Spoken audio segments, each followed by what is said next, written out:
most dangerous abuser is the one that you think you can still save, because if you believe that he's a project, then you're not actually protecting yourself, right? You're protecting the story. And I get it because I've done it. I wanted to fix him so badly. When you're in it, it doesn't feel like a fantasy, right? I think it feels more like compassion, loyalty, hope. It feels like doing what a good woman would do. You're being understanding and patient, and you're not giving up on someone that you love. But these abusive men will have you thinking that it's your job to fix them, only to realize that's impossible. You can't. They convince you that only you can fix them, and you don't even realize that you are chasing danger, right? You think that you're holding on to your relationship and its potential, but that's what makes this so dangerous. You're not afraid of him yet. Maybe you're afraid of failing him. My name is Lisa Sonni. I'm an expert in toxic and abusive relationships, and I work with women privately and in groups to help them exit, heal, and rebuild. So if you want to talk, you can book a time with me in the link in the description. But here's the thing that nobody tells you when you're in that stage of still hoping that he'll change. Abuse is not a lack of emotional skill. It is the presence of entitlement. So if a man believes that he's entitled to your silence, your body, your forgiveness, your emotional labor, he's going to manipulate you into thinking that you owe him that. And he'll do it really sweetly too, right? He does this to convince you that he's trying and that he's fixable and that he really wants to change. He'll cry, he'll trauma dump, and he'll even say things like, "Oh, I'm just so broken. You're the only one who's ever loved me like this. I know I messed up, but I'm working on it. I'm going to therapy." Bonus points if he tells you what he learned in therapy and then ignores it entirely. Maybe he did have a rough childhood. I get it. Maybe he's depressed. Maybe he's genuinely a mess. I'm not saying he doesn't have trauma. Maybe he does. I'm saying that trauma doesn't cause abuse or create narcissism or narcissistic personality disorder. That's just an outdated myth. There's no evidence to support that. In fact, there's only evidence to support that it doesn't. But either way, if he's traumatized, it doesn't make you safe, doesn't make him less dangerous, because the minute you say, "This hurts me," and he says, "Well, if you really loved me," he's manipulating you. That's it, full stop. He's excusing and justifying his garbage behavior. A manipulative man will use your marriage, your family, your kids, God, his trauma, whatever he can, as an excuse for his behavior and to keep treating you badly. So the second you say something hurts you, he's going to flip it to avoid taking accountability. If it was trauma, and it's not, but if it was, he could and would take steps to fix it. That's the issue. You think you can love him through it. You think your empathy will fix what happened to him. You think he needs therapy, anger management, books. You send him TikTok videos. You probably send him my TikTok videos. Don't do that. You think that if you just say it the right way or wait one more week that he's finally going to get it. Meanwhile, the man is abusing you on purpose because he can and it serves him. And your confusion on this matter only serves him because you think he just needs to heal or understand better. So then it becomes like your mission to educate him, to explain to him, to remind him, to give him chance after chance. You're reading books, listening to podcasts, watching this video, taking notes like you're preparing for an exam, and he's doing the emotional equivalent of just being like, "I forgot." Here's what's worse. He uses your goodness to keep him there. You start thinking, maybe I'm the one who's being too harsh, too sensitive, too unforgiving, not supportive enough, whatever. No, he's not confused, girl. He's comfortable. So let's talk about what this actually looks like, what this sounds like. "You just don't understand me. I can't change overnight.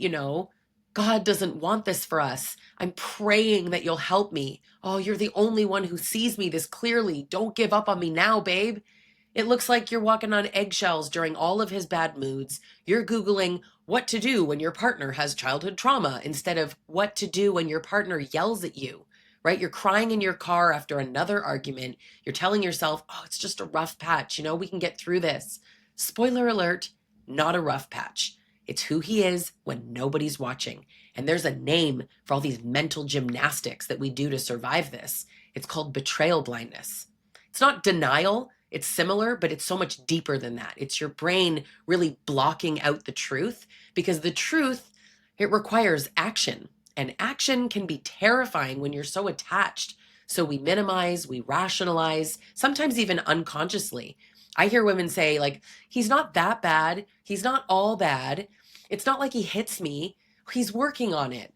Let's talk about that working on it, right? There's a difference between a man who makes a mistake and owns it completely, right? Like, you're right, I was wrong, I hurt you, I'll change, I'll show you, not just tell you, versus a man who weaponizes self awareness to just buy more time. I know I have issues, I'm trying, but you're being so hard on me right now.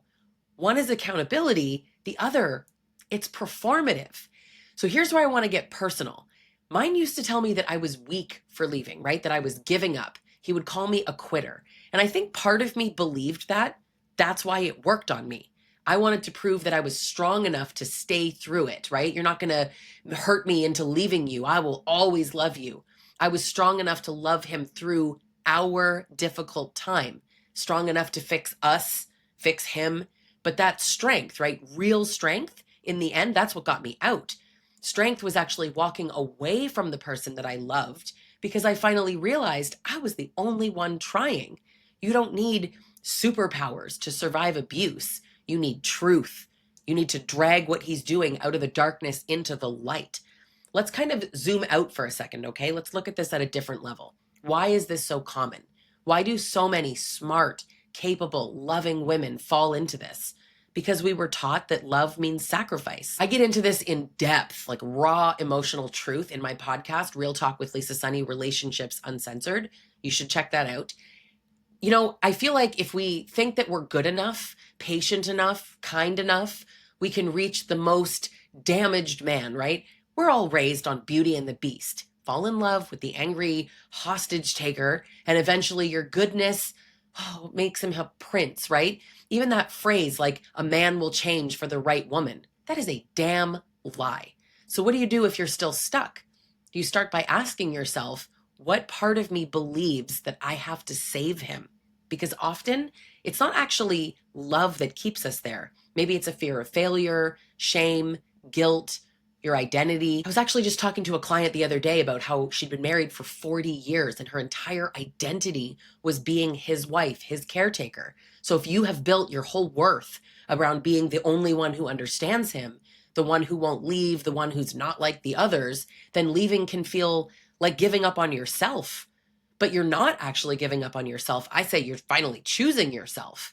And look, I'm actually not here to shame anybody for staying too long because I really know what it feels like to miss someone who basically shattered you, to grieve a man who treated you like garbage, but still has your heart.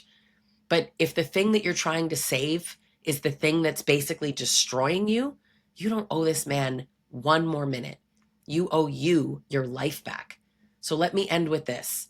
One day, you're going to hear him feed someone else the same damn lines that he used on you. I've witnessed that firsthand in my own life. Instead of heartbreak, you'll feel relief. Not because he's changed, but because you did. And you won't need to save him because finally you'll know that was never your job. So if this hit, click subscribe so you don't miss the next video.